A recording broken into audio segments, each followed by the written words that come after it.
محترم بھائیوں، بزرگوں، دوستوں، معززات ماؤں اور بہنوں، رمضان المبارک کا آخری عشرہ اور اس عشرے کی بھی کچھ راتیں اور کچھ ایام ہم گزار چکے ہیں۔ رسول معظم صلی اللہ علیہ وسلم جب رمضان کا آخری عشرہ شروع ہو جاتا، احی اللیل، آپ صلی اللہ علیہ وسلم ساری رات آپ بیدار رہ کر اللہ کی عبادت کرتے۔ وَأَيْقَظَ أَهْلَهُ، صرف خود ہی بیدار نہ رہتے بلکہ اپنے اہل خانہ کو بھی جگاتے اور ان کو بھی عبادت کی طرف بلاتے۔ وَجَدَّ وَشَدَّ الْمِئْزَرَ، خوب اللہ کے رسول صلی اللہ علیہ وسلم محنت کرتے، اپنا لنگوٹ کس لیتے۔ پیارے بھائیوں، یہ رمضان کی گھڑیاں جتنی باقی ہیں یہ بڑی قیمتی ہیں۔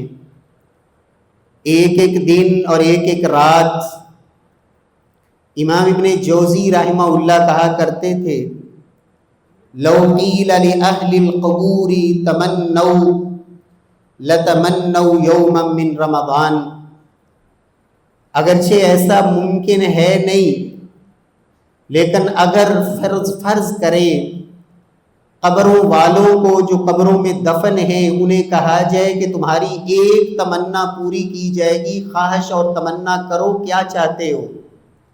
لَتَمَنَّوْا يَوْمًا مِّن رَمَضَانَ، وہ قبروں میں پڑے لوگ یہ خواہش کریں گے کہ اللہ کاش ہمیں رمضان کا ایک دن مل جائے۔ میرے پیارے بھائیوں، یہ آخری لمحات اور یہ گھڑیاں اللہ کے نبی صلی اللہ علیہ وسلم کے اس فرمان کو اپنی نظروں کے سامنے رکھیے، انما الاعمال بالخواتیم، لوگوں اعمال کا اصل دار و مدار وہ خاتمے پہ ہوتا ہے، اختتام کیسا ہے۔ اور دنیا کے اندر کسی بھی کام میں کامیابی کے لیے اس کام کے اینڈ کو ضرور دیکھا جاتا ہے کہ آخر اختتام اس کا کیسا ہوا۔ ریس کے اندر، مقابلے میں، دوڑ میں، ایک گھوڑا جو تیز ترین دوڑ رہا ہے، جب وہ اپنے ہدف کے قریب پہنچنے والا ہو اور وہ وہاں رک جائے یا وہ سست پڑ جائے تو کبھی بھی مقابلہ جیت نہیں پاتا۔ پیارے بھائیوں، مجھے اور آپ کو جتنا وقت اللہ نے دیا ہے اور جو باقی ہے اس میں یہ عزم کرنا ہے، کوشش کرنی ہے کہ ہم نے اپنے رب کو منانا ہے، اللہ کو راضی کرنا ہے، اپنے گناہوں کی معافی بھی لینی ہے اور نیکیاں جو اللہ توفیق دے وہ جمع کرنی ہے۔ اللہ رب العزت کے محبوب کی تعلیمات کے مطابق ان ایام کو خوبصورت سے خوبصورت تر بنانا ہے۔ اللہ رب العزت توفیق سے نوازے۔ پیارے بھائیوں، اس مہینے کا بہت بڑا جو ہدف تھا اپنے گناہوں کی معافی، قرآن مجید کی یہ جو آیت ہے، یا عبادی الذین اسرفوا علی انفسہم لا تقنطوا من رحمت اللہ، یہ گنہگاروں کو، گناہوں میں ڈوبے ہوئے لوگوں کے لیے بہت بڑی امید ہے۔ سیدنا عبداللہ بن عباس رضی اللہ تعالی عنہ فرمایا کرتے تھے کہ یہ آیت، اصل میں یہ آیت اتری ان لوگوں کے بارے میں جو مشرک تھے، شرک کرنے والے، کفر کرنے والے، شرک اور کفر کی غلاظت میں زندگی گزارنے والے۔ یہیں بس نہیں بلکہ اللہ کے نبی کے پاس انہوں نے آ کے کہا کہ اے اللہ کے رسول صلی اللہ علیہ وسلم، آپ نے ہمیں جو ڈرایا ہے اور اللہ رب العزت کے عذابوں کے بارے میں آگاہ کیا ہے، آپ ذرا ہمیں بتائیں کہ جتنے گناہ ہم کر چکے ہیں، ہم نے زنا کیے اور خوب کیے، ہم نے شرابیں پی اور بہت پی، ہم نے قتل کیے اور بے بہا قتل کیے، ہم نے شرک کیا اور اللہ کے ساتھ بہت بڑا شرک کیا اور بڑا شرک کیا، کیا ہماری معافی ہو جائے گی؟ کیا ہمیں معافی مل جائے گی؟ سیدنا عمر بن عاص رضی اللہ تعالی عنہ جب اسلام قبول کرنے لگے، بیعت کے لیے ہاتھ بڑھایا، اللہ کے نبی نے اپنا ہاتھ آگے کیا، انہوں نے پیچھے کر لیا۔ اللہ کے رسول فرماتے ہیں عمر کیا ہوا؟ کہا اللہ کے رسول مجھے بتائیے کیا اسلام قبول کرنے سے میرے گزشتہ زندگی کے سارے گناہ معاف ہو جائیں گے؟ اس لیے کہ میں نے بڑے گناہ کیے ہیں۔ اللہ کے نبی صلی اللہ علیہ وسلم فرماتے ہیں عمر تمہیں نہیں پتا کہ اسلام قبول کرنے سے اللہ گزشتہ زندگی کے سارے گناہ معاف فرما دیتے ہیں، ہجرت کرنے سے بھی اللہ گناہ بخش دیتے ہیں، اور حج کی وجہ سے بھی اللہ گزشتہ گناہوں کو معاف فرما دیتے ہیں۔ تو پیارے بھائیوں، یہ آیت تو اتری ان لوگوں کے بارے میں، لیکن اس کے اندر ایک بہت بڑی بشارت ان کے لیے بھی ہے کہ جن کو اللہ رب العزت پہ جن کا ایمان نہیں تھا، جو کافر تھے، ان کو بھی رب نے آواز دی اور کہا یا عبادی، اے میرے بندو۔ اس لیے کہ چاہے کوئی کافر ہے چاہے کوئی مومن ہے، ہیں سب ہی اللہ کے بندے۔ یا عبادی، اے میرے بندو، یا عبادی الذین اسرفوا علی انفسہم، جنہوں نے اپنی جانوں پہ ظلم کیا ہے۔ اس لیے کہ جتنے مرضی گناہ کیے ہیں وہ ظلم تمہارے اپنے اوپر ہی ہے۔ اس لیے کہ انسان جتنا مرضی اللہ کا نافرمان بن جائے، رب کی بادشاہت میں وہ نقصان نہیں کر سکتا، کمی نہیں کر سکتا، اور جتنا مرضی نیک بن جائے اللہ کی بادشاہت میں اس سے اضافہ نہیں ہوتا ہے۔ فرمایا اسرفوا علی انفسہم، ظلم تم نے اپنی جانوں پہ کیا ہے۔ لا تقنطوا من رحمت اللہ، اللہ کی رحمت سے مایوس نہیں ہونا۔ تم جتنے مرضی گناہ کر چکے ہو، لا تقنطوا من رحمت اللہ۔ پیارے بھائیوں، اس آیت کے حوالے سے سیدنا عبداللہ بن عباس تو یہاں تک کہا کرتے تھے کہ لوگوں، رب نے ان لوگوں کو بھی مایوس نہیں کیا جنہوں نے کہا کہ اللہ وہ عیسیٰ بن مریم ہے، جنہوں نے یہ کہا کہ عیسیٰ بن مریم اللہ کے بیٹے ہیں، جنہوں نے یہ کہا کہ عزیر اللہ کا بیٹا ہے، جنہوں نے یہ کہا کہ رب تو فقیر ہے، جنہوں نے اللہ کی ذات کے بارے میں اتنی بڑی بڑی باتیں کی۔ قرآن میں رب نے کہا افلا یتوبون الی اللہ ویستغفرون، اور تم بھی کیوں توبہ نہیں کر لیتے، اللہ سے معافی نہیں مانگ لیتے؟ وہ رب تو بخشنے والا ہے، وہ ان سارے گناہوں کو بھی معاف کرنے والا ہے۔ لا تقنطوا من رحمت اللہ، کبھی مایوس نہیں ہونا رب کی رحمت سے۔ لا تقنطوا من رحمت اللہ، یہاں رب تعالی نے لفظ اللہ کو دوبارہ لایا۔ اللہ اکبر، لا تقنطوا من رحمتی نہیں کہا، من رحمت اللہ۔ ان اللہ یغفر الذنوب جميعا، انہ بھی تاکید کر، اور پھر الذنوب کے اوپر الف لام کے اندر سارے گناہ اس نے شامل کر لیے، لیکن پھر بھی رب نے کہا جمیعا، تمہیں کہیں کوئی شک نہ رہ جائے، وہ گناہ چاہے زمین سے اٹھ کر آسمان کی بلندیوں کو چھونے والے کیوں نہ ہوں۔ نہ تو مایوس ہونا ہے اور نہ ہی رب تعالی کی رحمت کو بھول جانا ہے۔ ان اللہ یغفر الذنوب جميعا، وہ رب تو سارے گناہوں کو ہی معاف کرنے والے ہیں۔ انہ هو الغفور الرحیم، اس لیے کہ وہ الغفور ہے، اور یہ بھی مبالغے کا صیغہ، خوب معاف کرنے والا، صرف معاف کرنے والا نہیں، پردہ پوشیاں کرنے والا، تمہارے گناہوں کے اوپر پردے ڈال دینے والا، اور الرحیم یہ بھی مبالغے کا صیغہ، خوب رحمت برسانے والا۔ پیارے بھائیوں، اہل علم نے اس کی مثال یوں بھی بیان کی کہ ایک شخص اس کا سامان کوئی چور چوری کر کے لے کے بھاگا، چوری کر کے جا رہا تھا کہ چور کو مالک نے پکڑ لیا۔ اب وہ چور چوری کے سامان سمیت مالک کے سامنے مجرمانہ حالت اور کیفیت میں کھڑا ہے۔ مالک اس چور کو کہے میں نے تیری چوری پہ پردہ بھی ڈال لیا، یہ چوری کا جو تیرا سامان ہے یہ بھی تجھے معاف کر دیا، اور یہی بس نہیں، اپنے پاس سے تجھے مزید سرمایہ دے کے تجھے ایک اچھا کاروبار بھی شروع کروا دیتا ہوں۔ یہ دنیا ہے، لیکن میرا رب کتنا مہربان اور قدردان ہے۔ انیبوا الی ربکم، تمہارے پلٹنے میں دیر ہے، لوٹنے میں دیر ہے۔ لوگوں آؤ اللہ کی طرف، توبہ کرو، معافی مانگو، میرا رب کتنا بڑا معاف کرنے والا۔ اللہ اکبر، الا من تاب وآمن وعمل عملا صالحا، فَأُولَٰئِكَ يُبَدِّلُ اللَّهُ سَيِّئَاتِهِمْ حَسَنَاتٍ. لوگوں جو توبہ کر لے، اللہ سے معافی مانگ لے، اللہ کی طرف رجوع کر لے، رب کی طرف پلٹ آئے، اپنے گناہ پہ نادم ہو جائے، پشیمان ہو جائے، پھر رب تعالیٰ صرف گناہ کو معاف نہیں کرتے، گناہ کو صرف معاف نہیں کرتے بلکہ ان گناہوں کو میرا اللہ نیکیوں میں بدل دیتے ہیں. اور یہ آیت بھی سورۃ الفرقان کی آیت، اس آیت سے پہلے جن 3 گناہوں کا رب نے ذکر کیا دنیا کے اندر شاید ہماری نظر میں بلکہ شریعت مطہرہ کے اندر بھی ان گناہوں کی سنگینی کو بڑے خطرناک انداز میں بیان کیا گیا. رب تعالیٰ نے شرک کا تذکرہ کیا، زنا کا ذکر کیا اور قتل کا ذکر کیا.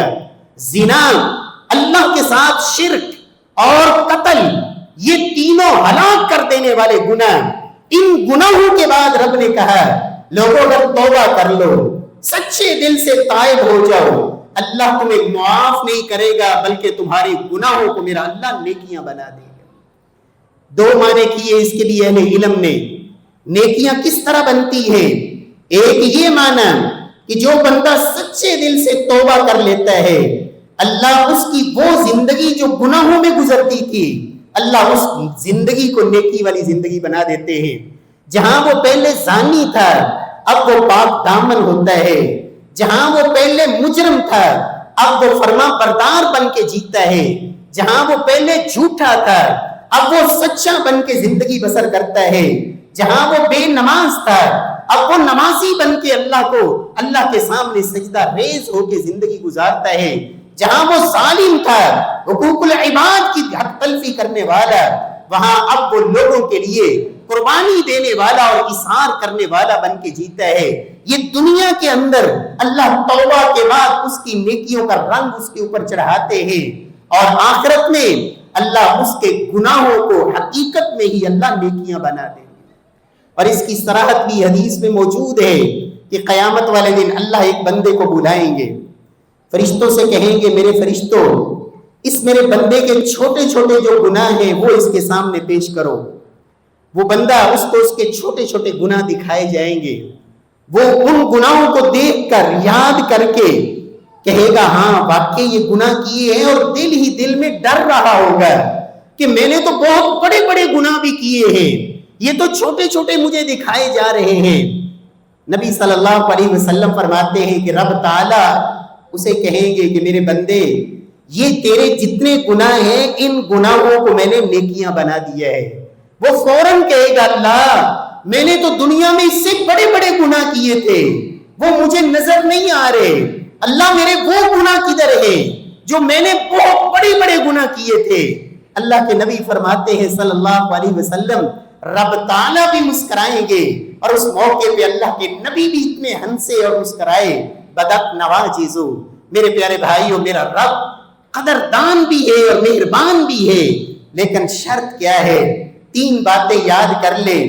توبہ پکی کرنے کے لیے سب سے پہلی بات اللہ کے سامنے اپنے گناہوں پہ نادم ہوں، شرمندہ ہوں، اقرار کرے، اعتراف کرے، مان جائے، ضدی نہ بنے رہے. الندم توبہ، ندامت، شرمندگی، اقرار، اعتراف، الندم والاستغفار، ندامت بھی، شرمندگی بھی، اور اللہ کے سامنے اپنے گناہ کا اقرار بھی، اور پھر رب سے اس پر معافی کی درخواست بھی. شیطان ابلیس اس نے بھی غلطی کی لیکن اپنی غلطی پہ اڑ گیا، اور جو ضدی لوگ ہوتے ہیں ان کو اللہ رب العزت پھر توفیق نہیں دیتے.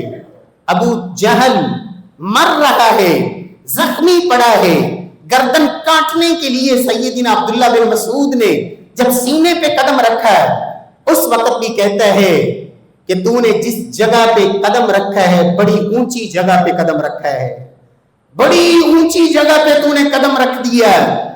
وہ بکریاں چرانے والی کے بیٹے تو نے بڑی اونچی جگہ پہ قدم رکھ دیا. اور کہتا ہے گردن کاٹنا تو ذرا نیچے سے کر کے کاٹنا، پتا چلے سردار کی گردن پڑی ہے. یہ ہے ضدی پن، اڑ جانا اپنے گناہ پہ. اور ابلیس کا بھی یہی کردار تھا. انا خیر من خلقتنی من نار وخلقتہ من طین، میرے پیارے بھائیوں، نبی صلی اللہ علیہ وسلم کی تعلیم بھی یہی ہے، انبیاء کرام کا طرز عمل بھی یہی ہے۔ جناب آدم نے کہا ربنا ظلمنا انفسنا وان لم تغفر لنا وترحمنا لنکونن من الخاسرین۔ جناب یونس نے کہا لا الہ الا انت سبحانک انی کنت من الظالمین۔ اللہ بھول ہو گئی، اللہ غلطی ہو گئی، انی کنت من الظالمین، اللہ میں ظالموں میں سے ہو جاؤں گا اگر تو نے معاف نہ کیا۔ پاکی تیرے لیے، تعریف تیرے لیے۔ انبیاء کرام کا طرز عمل اپنائیے۔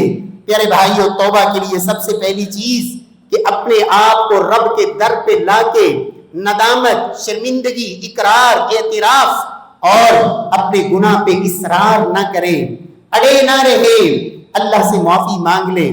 اور دوسری چیز، اللہ رب العزت سے معافی کے لیے اپنے دل کو صاف کر لیں، اپنے دل کو نرم کر لیں، اللہ کے بندوں کو معاف کر دیں۔ جب میں اور آپ کسی انسان کو معاف کرنے کے لیے تیار نہیں، کسی عزیز کو معاف کرنے کے لیے تیار نہیں، کسی اپنے ملازم کو معاف کرنے کے لیے تیار نہیں، اپنی اولاد کو معاف کرنے کے لیے تیار نہیں، اپنے بہن بھائیوں کو معاف کرنے کے لیے تیار نہیں، تو میرے پیارے بھائیوں، پھر ایسا دل جو پتھر دل ہے، جو سخت دل ہے، رب تعالیٰ کی طرف سے ایسے انسان کے لیے بھی پھر معافی کے دروازے بند ہوتے ہیں۔ قرآن مجید میں رب نے کہا وَلْيَعْفُوا وَلْيَصْفَحُوا أَلَا تُحِبُّونَ أَن يَغْفِرَ اللَّهُ لَكُمْ، لوگوں معاف کر دو، وَلْيَعْفُوا وَلْيَصْفَحُوا، درگزر کرنا سیکھو، معاف کر لو، معاف کر لو، رب تعالیٰ تمہیں معاف کرے گا۔ أَلَا تُحِبُّونَ أَن يَغْفِرَ اللَّهُ لَكُمْ، چاہتے نہیں کہ قیامت والے دن آؤ تو اللہ تمہیں معافی کا پروانہ تھما دے، اللہ تمہیں معاف کر دے؟ کیا تم یہ پسند نہیں کرتے؟ میرے پیارے بھائیوں، مجھے ایمانداری سے بتائیے، میرے اور آپ کے اوپر کسی نے ظلم کیا ہے، کتنا بڑا ظلم کیا ہوگا؟ کیا اس سے بھی بڑا کوئی ظلم اس دنیا میں ہو سکتا ہے جو سیدنا صدیق اکبر پہ ہوا ہے؟ کیا ظلم ہوا منافقین کی طرف سے جب صدیقہ کائنات پہ تہمت لگی، کائنات کی صدیقہ طیبہ طاہرہ ام المؤمنین صدیقہ کائنات سیدہ عائشہ رضی اللہ تعالی عنہ، آپ ذرا تصور کریں، آپ کے بارے میں کوئی بات کرے، آپ کے بارے میں نہیں، آپ کی بیٹی کے بارے میں بات کرے، اور بیٹی بھی عام نہیں، مومنوں کی ماں ہے، محبوب کبریا کی محبوبہ ہے، اور پھر ہے بھی پاک دامن، اس کے بارے میں کسی نے آج تک کچھ نہیں کہا، لیکن اتنا بڑا ظلم، اتنا بڑا الزام اور اتنی بڑی تہمت جس وجہ سے محبوب کبریا بھی 1 مہینے تک تکلیف میں رہے، ابو بکر صدیق بھی پریشان، اور سیدہ عائشہ فرماتی ہیں جب سے مجھے یہ پتا چلا پھر آنسو تھے کہ تھمتے نہیں، دن بھی رو رہی ہوں، رات بھی رو رہی ہوں، حتیٰ کہ میری ماں نے کہا بیٹی حوصلہ کر، کہیں تیرا کلیجہ ہی پھٹ نہ جائے، صبر کر۔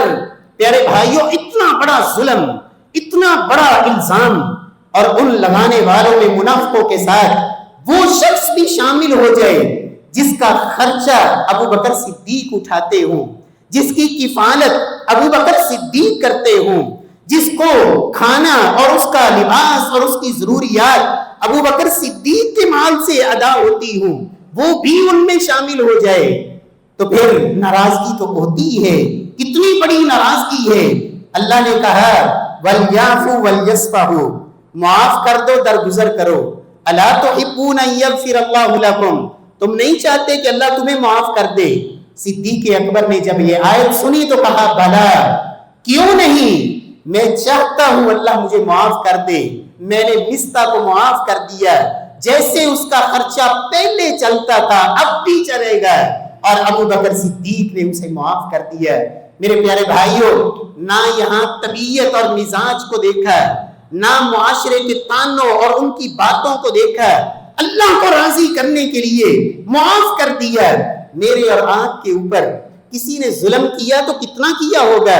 کیا میرے اور آپ کے ساتھ میرے سگے بھائی نے کیا کوئی جنگ لڑی ہے؟ کیا اس نے میرے کوئی قتل کیے ہوئے ہیں؟ میرے ہمسائے میں، مسلمان بھائی میں، عزیزوں میں، رشتہ داروں میں، برادری کے اندر، لیکن میری اتنی پتھر دلی محبوب کبریا جن کا ہم نے کلمہ پڑھا، ان کا نمونہ اور کردار تو دیکھیے۔ مکہ فتح ہوا ہے اور سامنے وہ کھڑے ہیں جنہوں نے بلال حبشی پہ ظلم ڈھائے تھے، سیدہ سمیہ پہ ظلم ڈھائے تھے، زنیرہ پہ ظلم ڈھائے تھے، خباب کو زخمی کیا تھا، آل یاسر پہ ظلم و ستم کے پہاڑ توڑے تھے، محبوب کبریا کو مکہ سے نکلنے پہ مجبور کیا تھا۔ لا تثریب علیکم اليوم، آج کسی پر کوئی عیب نہیں، میں نے سب کو محمد نے معاف کر دیا صلی اللہ علیہ وسلم۔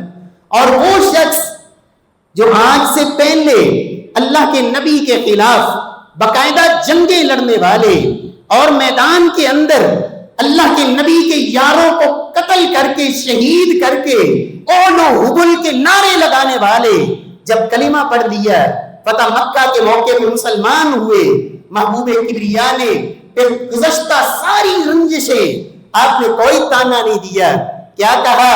بلکہ عزت دی، من دخل دار ابی سفیان فہو آمن، لوگوں میں نے ابو سفیان کے گھر کو بھی امن کا گھر قرار دے دیا، جو اپنے گھر کا دروازہ بند کر لے محمد صلی اللہ علیہ وسلم نے اسے بھی معاف کر دیا۔ اور کافروں کی سپاہ کے کمانڈ کرنے والے، میرے خلاف جنگوں میں آنے والے، آج ابو سفیان مسلمان ہو چکے رضی اللہ عنہ، میں نے محمد نے نہ صرف اسے معاف کیا بلکہ اس کے گھر کو بھی بیت اللہ، جسے بیت اللہ میں آنے والا امن میں، ایسے ابو سفیان کے گھر میں جانے والے کو بھی میں نے امن دے دیا۔ میرے پیارے بھائیوں، دل میں نرمی لائیے، پتھر دلی۔ قرآن میں رب نے کہا لوگوں تمہارے دل اتنے سخت ہو گئے ہیں، پتھروں سے بھی سخت، پتھروں سے تو پانی بہ پڑتے ہیں، کچھ اللہ کے خوف سے ریزہ ریزہ ہو جاتے ہیں، کچھ سے چشمے جاری ہو جاتے ہیں، اور تم ٹس سے مست نہیں ہوتے۔ صحابہ کرام کا مزاج دیکھیں، سیدنا ابو الدرداء رضی اللہ عنہ صرف انسانوں کے ساتھ ہی نہیں، جانوروں کے ساتھ بھی رحم دلی کی تعلیم ہے محبوب کبریا کی۔ اللہ کے نبی بکری ذبح کرنے لگتے، کیا کہتے؟ انی لأذبح الشاة فأرحمها، میں جب بکری کو ذبح کرتا ہوں تو بکری پر بھی رحم کرتا ہوں۔ چھری تیز کرنے کا حکم دیا تاکہ بکری پر بھی ظلم نہ ہو، اس کو رب کے لیے حلال کرنا ہے، اللہ کے نام پہ حلال کرنا ہے، پھر بھی ظلم سے منع کیا، اور بلی پر بھی ظلم کرنے والی کو جہنم کی وعیدیں سنائی، کتے کو پانی پلانے والی، رحم دلی کرنے والی کو جنت کی بشارتیں سنائی، راستے میں جاتے درخت کی ٹہنی کاٹنے والے کو جنت کی بشارتیں سنائی۔ یہ رحم دلی محبوب کبریا کی اور صحابہ کرام کا مزاج۔ ابو الدرداء رضی اللہ تعالی عنہ آخری وقت ہے، اپنے بیٹوں کو کہتے ہیں میرے بیٹے وہ جو میرا اونٹ ہے اس کو ذرا میرے قریب لے کے آؤ۔ تاریخ دمشق میں یہ واقعہ، یہ تو بے زبان جانور اور ان کا حساب و کتاب کا معاملہ اور ان کا قصاص کا معاملہ، ذرا سوچئے، مجھے تو کسی کی کوئی پرواہ نہیں، میں کسی کو کیا سمجھتا ہوں، میں کسی کو کیا مانتا ہوں، مجھے کسی سے کیا لینا دینا ہے، میں بڑی چیز ہوں۔ صحابہ کرام کا مزاج دیکھیں، دل کی نرمی دیکھیں، اونٹ کو قریب کروایا، اونٹ کو مخاطب ہو کے کہتے ہیں اے میرے دمون نامی اونٹ، میں نے زندگی میں تیرے ساتھ وقت گزارا ہے، میں نے کوشش کی ہے کہ تیری طاقت سے بڑھ کے تیرے اوپر بوجھ نہ ڈالوں، تیرا چارے کا پورا پورا خیال کروں، لیکن پھر بھی اگر مجھ سے کچھ کمی ہوگی ہو تو میری شکایت اللہ کے سامنے مت لگانا، رب کے سامنے میرا شکوہ نہ کرنا۔ پیارے بھائیوں، اللہ میرے اور آپ کے دل کو بھی نرم کر دے۔ اللہ کے نبی نے بشارت سنائی، لوگوں میں تمہیں جنتی نہ بتا دوں، اہل الجنت ثلاث، تین قسم کے لوگ جنتی ہیں، ان میں ایک رجل رحیم رقیق القلب لکل ذی قربى ومسلم، فرمایا وہ مسلمان ہے، مومن ہے اور نرم دل ہے، کس کے لیے؟ لکل ذی قربى، اپنے تمام قریبی رشتہ داروں کے لیے بھی نرم ہے، وہ مسلم، اور ہر مسلمان کے لیے اس کے دل میں نرمی کا پہلو ہے۔ پیارے بھائیوں، اللہ رب العزت ہمارے دلوں کو بھی اللہ نرم کر دے، ہم بندوں کو معاف کریں، اللہ مجھے اور آپ کو معاف فرمائیں گے۔ اور تیسری اور آخری بات، اگر واقعہ ہی سچے ہیں، توبہ کے لیے اللہ سے معافی چاہتے ہیں، تو پھر رب کے سامنے تنہائی میں، اللہ کے سامنے کبھی نماز میں، کبھی قرآن پڑھتے ہوئے، کبھی رب کی نعمتوں کو یاد کر کے، کبھی اپنے گناہوں کی ان سنگینیوں کو یاد کر کے، کبھی قبر کی تاریکی کو یاد کر کے، کبھی جہنم کے انگاروں کو یاد کر کے، کبھی میدان محشر کی سختیوں کو یاد کر کے، تنہائی میں کبھی اللہ کے سامنے رو بھی لیا کریں، آنسو بھی بہا لیا کریں، اس لیے کہ اللہ کے نبی نے کہا تھا، لوگوں وہ شخص جو اللہ کے خوف سے رو پڑا، اللہ رب العزت نے اس کے اوپر جہنم میں داخلہ ایسے ناممکن کر دیا ہے جیسے تھنوں سے نکلا ہوا دودھ دوبارہ تھنوں میں پلٹ نہیں سکتا۔ فرمایا جو اللہ کے خوف سے رو پڑا۔ اللہ کے نبی کی دوسری حدیث فرمایا وہ آنکھیں جہنم کی آگ دیکھیں گی بھی نہیں، ایک وہ آنکھ بکت من خشیت اللہ جو اللہ کے خوف سے ڈر پڑی، اور دوسری وہ آنکھ غضت عن محارم اللہ جس کے سامنے کوئی ایسا منظر آیا، کوئی ایسی تصویر آئی، کوئی ایسی چیز آئی، کوئی ایسی ویڈیو آئی جو حرام تھا اس کی طرف دیکھنا اس کے لیے، اور اس نے اپنی آنکھیں بند کر لی، اس حرام کو دیکھنے سے اس نے آنکھیں پھیر لی۔ فرمایا یہ دو آنکھیں جہنم کی آگ کو دیکھیں گی بھی نہیں۔ پیارے بھائیوں، اللہ کے نبی کتنا روتے، اللہ کے رسول، آج مجھے اور آپ کو اللہ کے سامنے تو رونا شاید آتا ہی نہیں، بھول ہی گئے رب تعالیٰ نے جب دنیا میں بھجوایا تھا، حساب و کتاب نہیں آتا تھا، ریاضی، اردو، الجبرا اور فزکس، کیمسٹری، بایو، کمپیوٹر کچھ نہیں آتا تھا، صرف رونا ہی تو آتا تھا۔ رب نے صرف رونا ہی سکھا کے بھیجا تھا۔ اب یہ جوان ہوا، اس کو دنیا کے سارے رونے تو یاد رہے، رب کے سامنے رونے کو ہی بھول گیا۔ اللہ کے نبی کتنا روتے، وہ محبوب جس سے افضل اس کائنات میں رب نے کسی کو بنایا ہی نہیں۔ امام الانبیاء نماز میں کھڑے ہیں پھر رو رہے ہیں، عزیز ان کا عزیز الرحا، سینے سے ایسے آوازیں جس طرح چکی چلنے کی آوازیں ہیں۔ آپ رات کو کھڑے ہیں، قرآن پڑھ رہے ہیں، ان تعذبهم فانهم عبادك وان تغفر لهم فانك انت العزیز الحکیم۔ ایک ہی آیت پڑھتے جا رہے اور روتے جا رہے ہیں، ساری رات یہ قرآن کی آیت پڑھتے رہے اور روتے رہے۔ پیارے بھائیوں، آپ کسی سے قرآن سن رہے ہیں، عبداللہ بن مسعود قرآن پڑھ رہے ہیں، اللہ کے نبی کے چہرے کی طرف نظر اٹھائی، آنکھوں سے آنسو بہہ رہے ہیں۔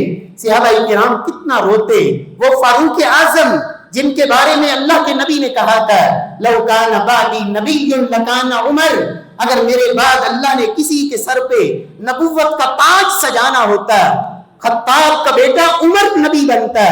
کتنے روتے، ایک آیت پڑھ رہے ہیں، ان عذاب ربک لواقع، تیرے رب کا عذاب آتے رہے گا، ما لہ من دافع، کوئی چیز اسے روک نہیں سکتی۔ ساری رات یہ آیت پڑھتے رہے اور روتے رہے، لکیریں بن جاتی چہرے پہ۔ پیارے بھائیوں، آخری وقت ہے، کہتے ہیں عمر کا چہرہ مٹی پہ رکھو، لعل اللہ ان یرحمنی، شاید اللہ میرے اوپر رحم کر دے۔ سلف اتنا روتے، سلا بن اشیم، سعید التنوخی نماز میں کھڑے ہوتے، آنسو ایسے گرتے، آنسو کے چٹائی پہ گرنے کی آواز آتی۔ کسی نے کہا اتنا کیوں روتے ہیں؟ کہا جب جہنم کے عذابوں کو یاد کرتا ہوں، اللہ کی نعمتوں کو دیکھتا ہوں، اپنے عملوں کو دیکھتا ہوں، شرم بھی آتی ہے، اور ان جہنم کی سختیوں کو دیکھ کر پھر رب کا خوف بھی آتا ہے۔ پیارے بھائیوں، اللہ مجھے اور آپ کو بھی اللہ رونے والا بنا دے، اللہ سے معافی مانگ لے۔ جنت اللہ کے نبی نے کہا تھا لوگوں تمہارے تسمے سے بھی زیادہ قریب ہے، اور جہنم بھی ایسے ہی ہے۔ کیا خبر کون سا عمل، کیا خبر کون سا لمحہ، کیا خبر کون سی گھڑی جنت میں داخلے کا ذریعہ بن جائے۔ اللہ کے نبی مدینہ میں ہیں، دور سے دوڑتا ہوا سواری پہ اونٹ دوڑاتا ایک شخص آ رہا ہے۔ اللہ کے رسول نے فرمایا میرے صحابہ دیکھو کوئی بندہ آ رہا ہے۔ صحابہ جمع ہو گئے، آیا تیزی سے، اللہ کے رسول نے فرمایا کیسے آئے ہو؟ کہا جئت الی محمد، میں صرف محمد صلی اللہ علیہ وسلم سے ملنے آیا ہوں۔ آپ نے کہا پہنچ گئے ہو اپنی منزل پہ، بتاؤ کیا بات ہے؟ کہا اپنا گھر چھوڑ کے، اپنی بیوی بچوں کو چھوڑ کر، اپنا وطن چھوڑ کر ایک مقصد لے کے آیا ہوں، اخبرنی بعمل اذا عملته دخلت الجنہ، مجھے کوئی ایک عمل بتا دے، میں جب وہ عمل کر لوں اللہ مجھے جنت دے دے۔ اللہ کے نبی نے اسے کچھ تعلیمات دی، کچھ عمل بتائے، آپ نے اس کو کہا کہ ٹھہریے ہمارے پاس، کہتا ہے نہیں، جس مقصد کے لیے آیا تھا پورا ہو گیا، اب میں جلدی واپس پہنچنا چاہتا ہوں تاکہ یہ عمل اپنے گھر والوں کو بتاؤں، اپنے خاندان اور اپنے علاقے والوں کو بتاؤں۔ نہ کچھ کھایا نہ کچھ پیا، بس اپنا مقصد ہوا اور فوراً واپس پلٹا، لیکن جو ہی مڑا اونٹنی کو ٹھوکر لگی اور ایسے گرا کہ گرتے ہی من کا ٹوٹ گیا۔ فوراً اللہ کے نبی کی نظروں کے سامنے صحابہ کو اللہ کے نبی نے کہا دوڑو پکڑو اپنے بھائی کو، اٹھایا لایا گیا اور اللہ کے نبی کے سامنے تو پتہ چلا کہ یہ تو اللہ کے پاس جا چکا ہے۔ اللہ کے نبی فرماتے میرے صحابہ پیچھے ہٹ جاؤ۔ اللہ کے رسول صلی اللہ علیہ وسلم نے پھر صحابہ کو فرمایا میں نے دیکھا اللہ کے دو فرشتے آئے جلدی سے اور جنت کے پھل لا کے اس کے منہ میں دے رہے ہیں۔ مجھے یقین ہو گیا کہ یہ بھوکا آیا تھا، پیاسا آیا تھا، نہ بھوک کی پرواہ کی، نہ پیاس کی پرواہ کی، نہ سفر کی تھکاوٹ کی پرواہ کی، بس ایک ہی دھن سوار تھی کہ اللہ جنت دے دے، جنت کے عمل کا پتہ چل جائے، اور رب نے دنیا میں ہی فرشتے بھجوا دیے جنت کے پھل کھلانے کے لیے۔ اللہ مجھے اور آپ کو بھی ایسی تڑپ نصیب فرما دے۔ واقول قولی ھذا وآخر دعوانا الحمد للہ۔